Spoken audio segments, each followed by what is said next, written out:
the Italian Football Podcast. Hello, everybody, and welcome back to another interview episode of the Italian Football Podcast. My name's Nima Tavalli, and today we are joined by a very special guest. He is a match analyst with the Italy U17 national team that won the Euros earlier this summer. So, welcome to the Italian Football Podcast, Andrea Loiacono. How are you doing, Andrea? Thank you. A pleasure to be here. I'm fine. Now we are preparing the next season, so we are ready. We are ready for the next season. Yes, you are, and I mean, first of all, let's start with that. First of all, congratulations on winning the Euros. Thank you. How was it to win that tournament? It was a dream. It was a dream. We are the first under 17 Italian national team that wins the Euro Cup. So absolutely a dream for us. There was a really a big job for by the staff. So it was incredible. Absolutely. This group of the under 17 team, how special are they? And do you think many of them will have big careers ahead of them? Yes, I hope for them. I think that when you win something, even the friendly tournaments, is because you have a good team behind. So I think there are a lot of good players, and I think many of them they can achieve something important in the future in the professional football. Well, let's speak about some of them. Let's start with Francesco Camarda, who just signed a contract with Milan Futuro. He is the gioiello, the jewel of the under 17 team, and he's now with the under 19s as well in the Euros. Has had a fantastic tournament. First of all, what makes him such a special talent, in your opinion? Of course, now is the most famous player of our group. I think he's special because he's hungry. He wants to become a professional football player, so he prepares himself to be a football player. You can see these things when he prepares the games because he trains hard. He wants to know everything about the opponent. So I think these are the things that can do the difference in professional football. So I think this is his best talent. For me, is this.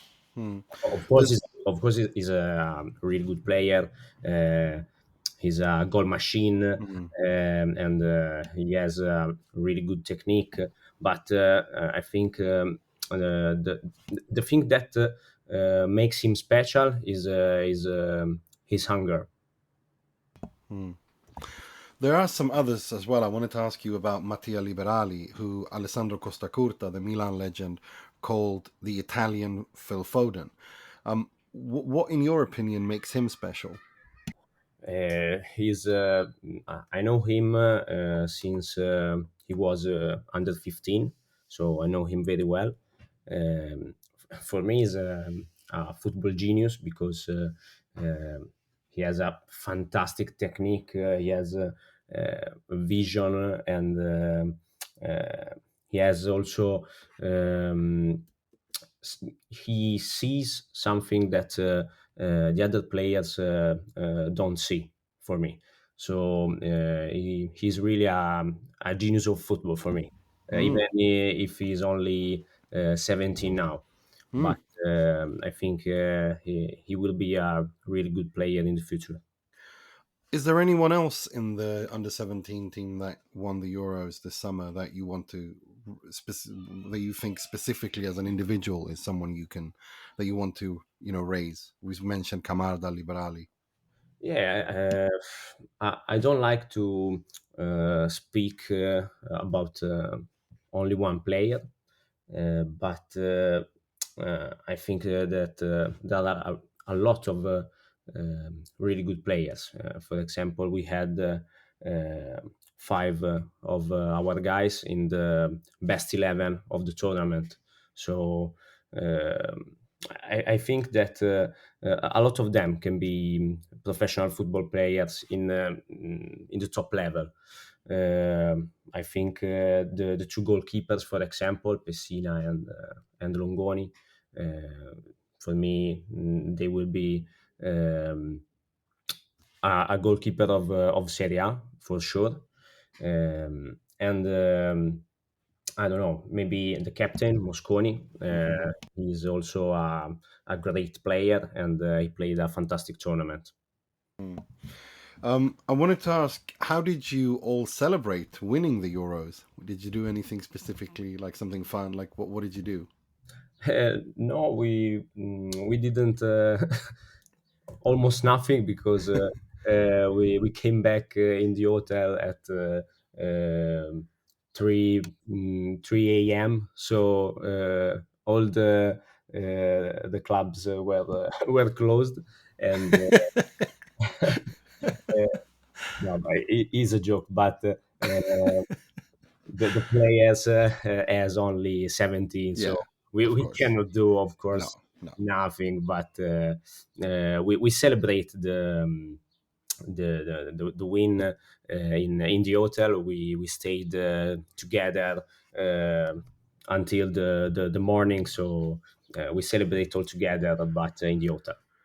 Nice. I want to talk a little bit about your job. I wanted to, if you can specifically tell us exactly what your job with the Italy under 17 team is. What is it you do? What are your responsibilities and so on? Yes. Basically, I am a member of the coaching staff. So my role is to support the coach and obviously the staff with the analysis of the opponents in the pre-match. So we study tactically and individually the opponent. We do these reports for the staff and for the players. Usually, we produce some videos to show to the players. One a collective video, so in which we present the opponent and some individual clips of the opponents, and we show these clips to our players. During the match, we are in the stands, and we communicate with the staff on the bench, because of course from the stands you can see better the game um, Mm. in a tactical view for the tactical point, and we communicate with the staff, and then we analyze in after the match. We analyze all the things that happened in the game during the game, um, because we want to know if there was something wrong in we did something wrong in the game. Mhm. And also we produce some data insights after the game. So basically this is my job. Mhm. Uh, So, do you, for example, sit down with the players or the coach and give suggestions on what they should do? I mean, how I'm trying to understand how direct a role you as a data analyst have in the actual decision making. I'm not a data analyst. I am more a tactical analyst. Hmm. In Italy, we have two roles. The data analyst is more on the data, and we are the more technical collaborator, um, technical coach, tactical coach. So it depends on the coach. With the under 17, for example, I have a direct approach with the players. We speak about the characteristic of the opponent, and we speak about the strategy of the game with the players. So we do this meeting with all the staff and all the players, and we have also the individual meeting with some of the players based on their roles, based on their characteristics. So we have a direct approach with the staff and with the players. Hmm. We share every information in our staff. Hmm. Hmm.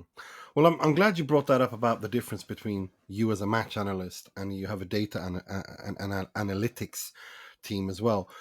I Yes. mean, from your perspective as a match analyst, how important do you think data and analytics have become in football?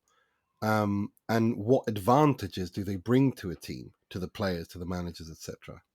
Uh, Now is absolutely important to have data department that can help you because in this way you can have more informations about your team and about the opponent, of course. I think the most important thing is to interpretate is the right term. Yeah, interpret. Yeah, interpret. Yeah, Yeah. interpret the data because every game is different, every team is different, and every player is different. So you cannot see only the data, and you cannot base your analysis of the opponent, for example, only on the data. So you need to mix all the information. You need to watch the game, and you need when you watch the game also watch the datas to do a better analysis.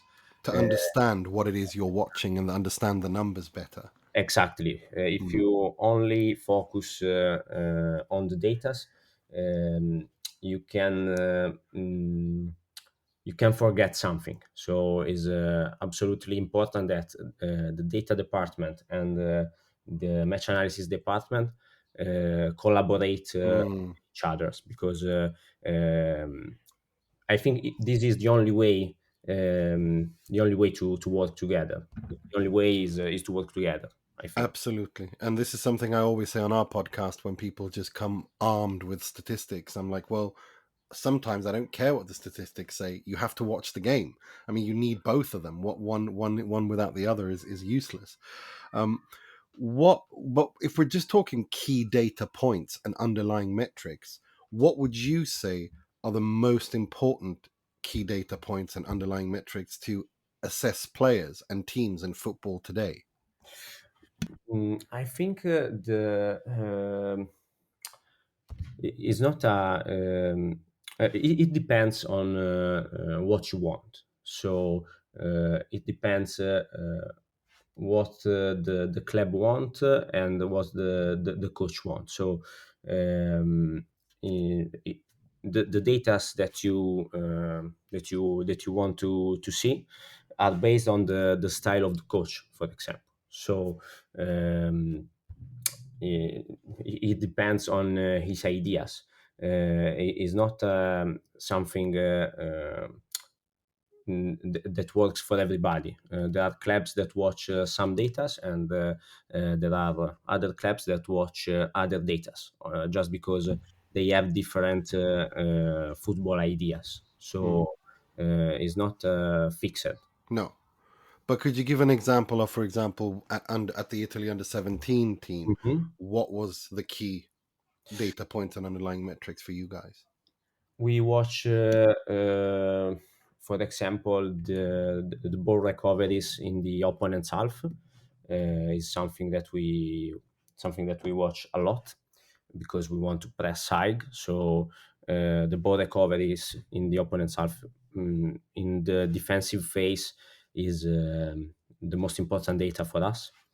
And for example, in the offensive phase, we watch a lot the number of key passes, and for example, we don't watch a lot the expected goals. For example, yeah.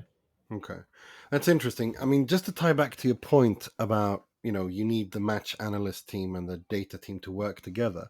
There's been some criticism of how data has been and stats are being used in football today. For example, during Euro 2024, there's been many people have said, we've had Bielsa come out and not just talk about Euro 2024, but football today, Cafu, Ronaldinho, about Brazilian national team, that there's been that the quality, the individual technical quality and skill of the players has decreased now compared to 20-30 years ago. And that this is partly the discussion that has been made is that data and analytics is being overused to the extent that footballers now are a little bit more robotical, in the sense that, for example, they're taught to never shoot from long range, to never do things that have a maybe high risk, low reward, or a low percentage chance of scoring, for example, from long shots.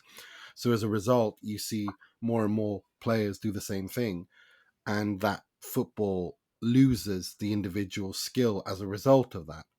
First of all, would you agree with that assessment? And secondly, specifically, is it something that is told to young players that, don't take long shots, play like this instead? Exactly. I never. I don't remember a coach that said to a young player, "Don't shoot from distance." Honestly, Okay. I don't remember a coach that said something like this. I don't know the quality if it's changed in the years, because I'm young. I'm 26, so I don't remember 15 years ago how was the quality. But for me, is not the fault is not of the data. Mhm. Honestly, uh, maybe I'm thinking right now on this point, but maybe one answer can be that now the rhythm of the game is we have more rhythm, Yeah, higher. so It's a higher higher, tempo, higher, higher yes, rhythm. Mm. we have a higher rhythm. So the ball is always covered by an opponent, Mhm. and it's difficult to shoot from distance because you have always Mhm.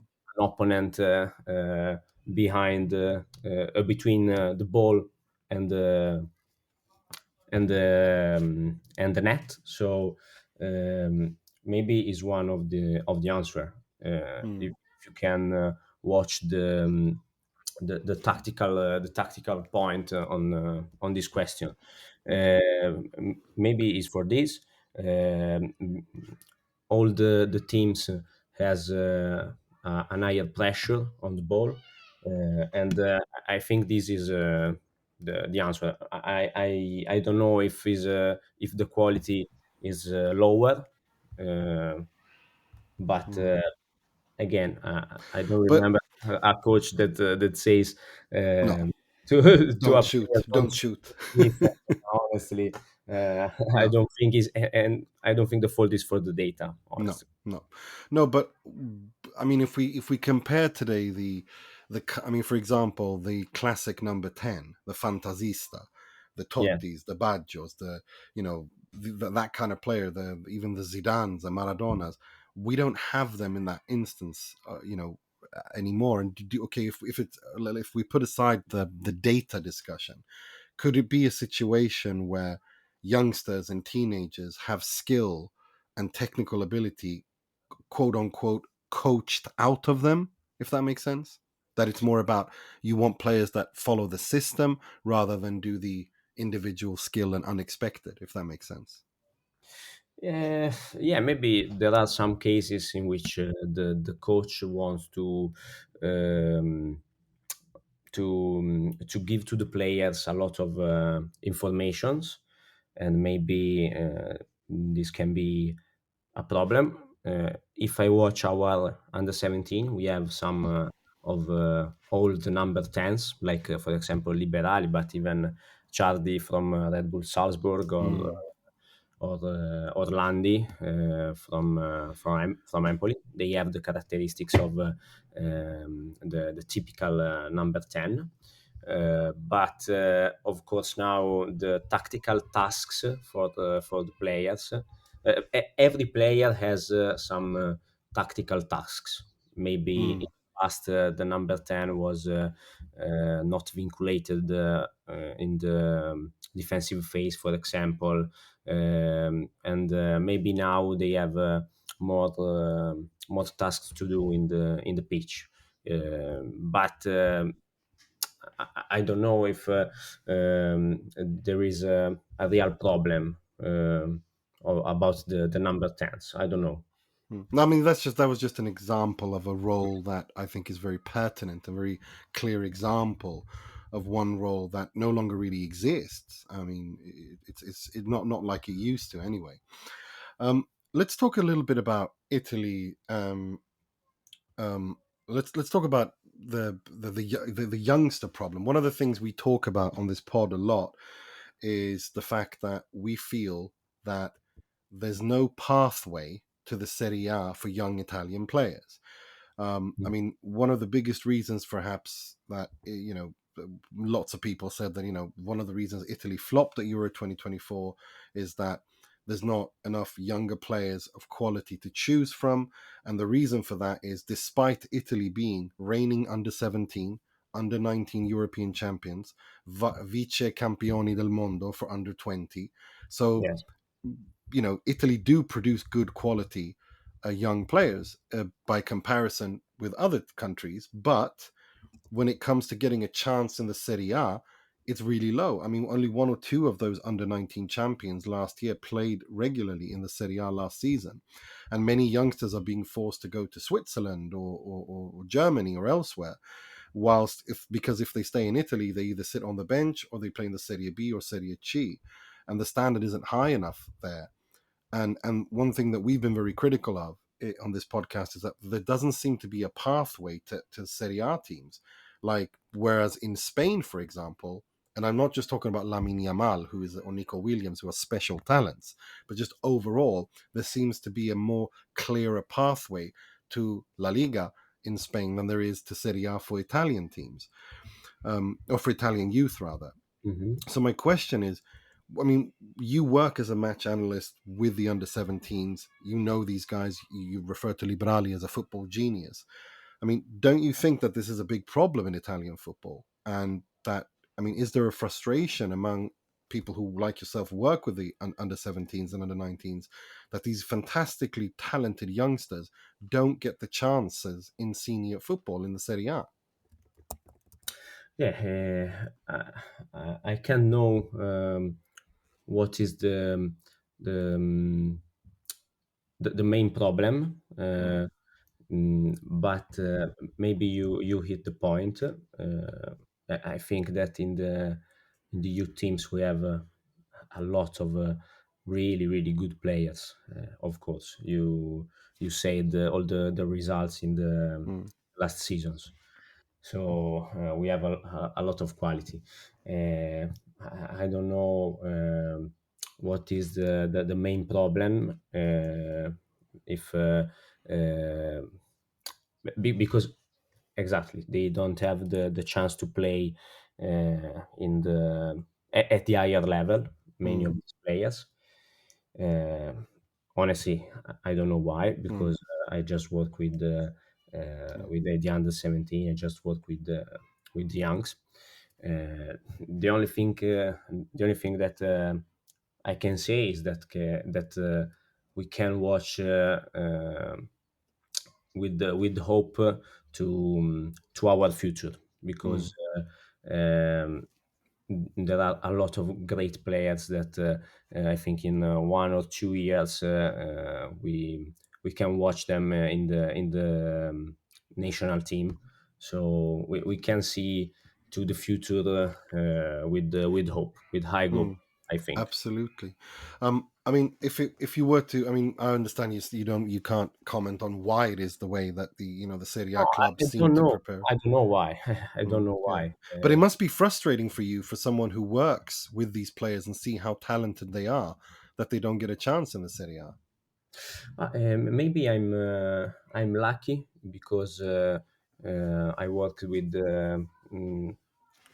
like I said, with some good players, and some of them they made his debut this season, and for this I can say we can see to the future with hope Mm, because this season made his debut.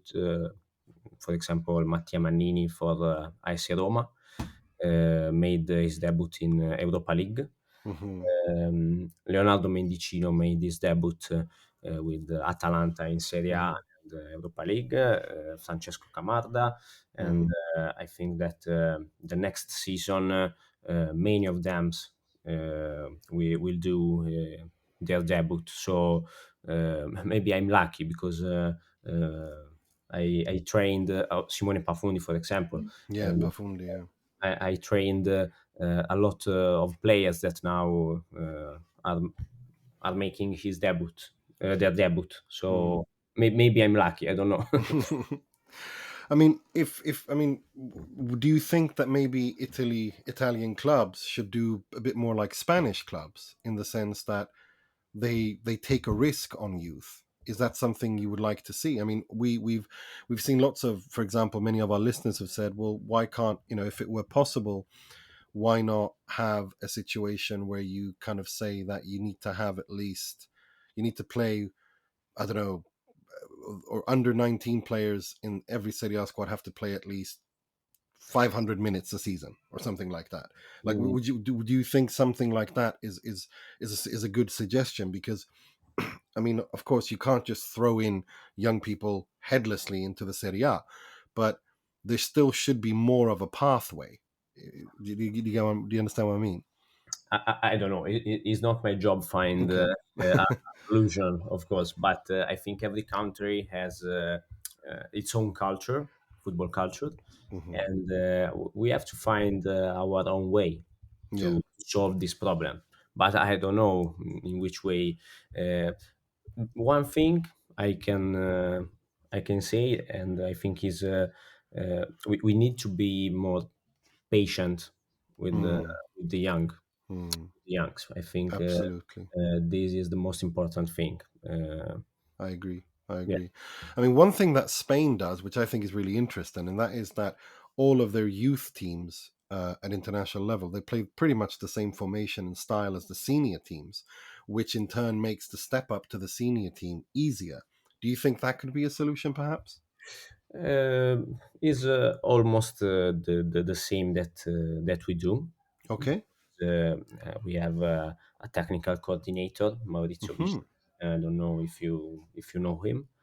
What's his Uh, name? Sorry. Maurizio Viscidi is our Okay. Mauricio technical Vicidi. Okay. coordinator. Yes, he's the coordinator from under 15 to Hmm. under 21. Okay. So we are not vinculated with a tactical system, but we share the same principles in all Hmm. the national teams, and I think this is the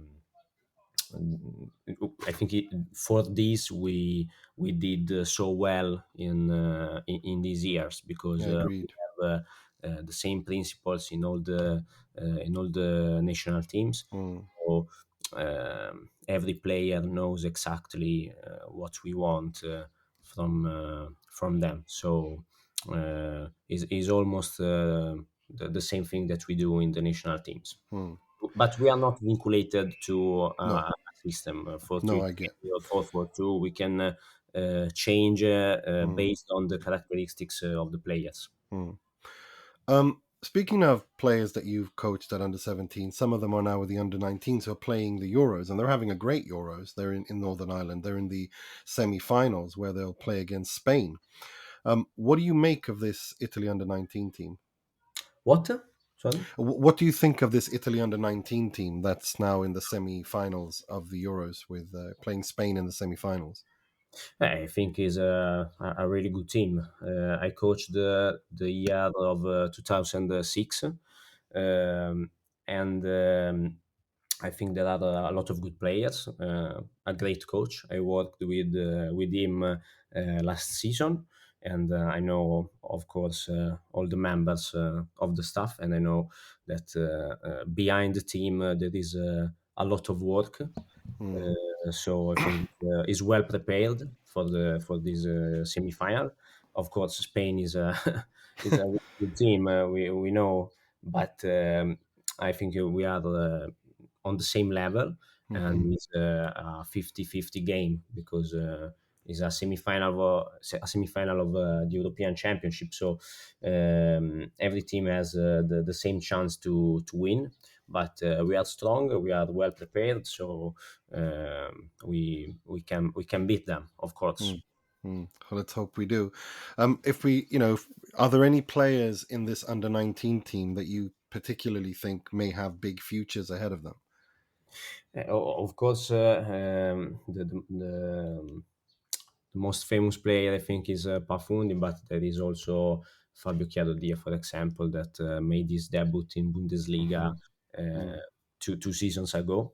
hmm Um, I know better the 2006 year, Okay. Oh, and okay. The players born in 2006. Yeah. yeah, the Okay. players born in 2006 because I coached them in under 16 and under hmm 17, and I think that all all the 2006 that are now in the under 19 um, can do something important, like Mattia that made his debut for AS Roma last year, and Marco Romano, Simone Pafundi, of course.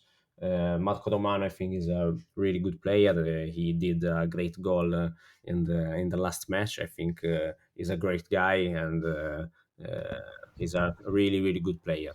You will see. Well, I Mm. hope we do.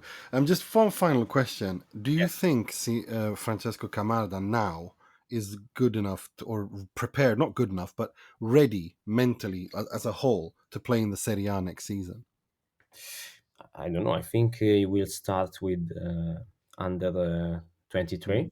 I think is professional football, so is a tough league in Italy. The third division is a tough league, and I think that in the third league he can prepare to the Serie A. I think Mm-hmm. in some months he can be prepared and ready to play even in Serie A. I think yes. And well, finally, before we let you go, Yeah. the Serie A season is upon us. The Antonio Conte's at Napoli. It's all the talk. There's so much interesting things happen in the Serie A. I know we're only in July and there's a month left of the Mercato, but if Mhm. the Mercato closed today, we're recording this on the 23rd of July. If the Mercato closed today, who do you think will win the Serie A next season? I don't know. I don't know. But I can say that I'm a big fan of Antonio Conte Mm. because I'm from Bari in the south of Italy, and Ah, yes, and he won the second division in 2009. Uh, with Bari, didn't he? Bari, yes. With So Bonucci Ranocchia part of the team, weren't they? Bonucci joined the team the other year Ah, when Conte left the club. okay. But he won the second division with Ranocchia, Barreto, and all that group. So I'm a big fan of him for this, and I like a lot his way of coaching. So I hope Antonio Conte can win the league next season. Yeah, he played a 4-2-4, didn't he, back Yeah, then? exactly. In Bari, he Yeah, played 4-4. yeah. And then But he changed it when he came to Juve, playing a 3-5-2. But yeah, it's still his calcio verticale, isn't it? in Bari it was fun. It was a fantastic year because he played a fantastic offensive football Mm, and smashed the Serie B that year. yeah, I remember. I remember. Yeah. Well, yeah, I mean, it's going to be fascinating. Who do you think will be capocannoniere? Do you think Lautaro, or do you think someone new that we haven't heard of? I hope Scamacca. I hope Scamacca Ooh, in Atalanta. I hope he mm, will be the capocannoniere. I hope. mm. He's I a like special him. player. Yeah, yeah. For me, he's a fantastic player. Fantastic player. I hope he can win the capocannoniere. So I say Scamacca. Ah, nice one. Well, thank you very much for your time. I know you're really busy. Thank you so much for taking time out to do this. And if people want to find you on social media, what's your Twitter handle so people can follow you? We're obviously going to link to it too. Yeah, Andrea underscore Loiac 6 number Hmm. uh, is my Twitter account. Of Okay, course, I have also Instagram and LinkedIn. nice one. Well, I will make sure to link to all of those. Thank you so much again for coming on. Wish you the best. I know you're preparing for the next season, so yeah. Thank you very much. It was a pleasure. It was a pleasure. Thank you. And everybody else will be back tomorrow for a Milan Mercato deep dive with Italian journalist Vito Angele. Until next time, take care of yourselves and each other. Ciao, ciao.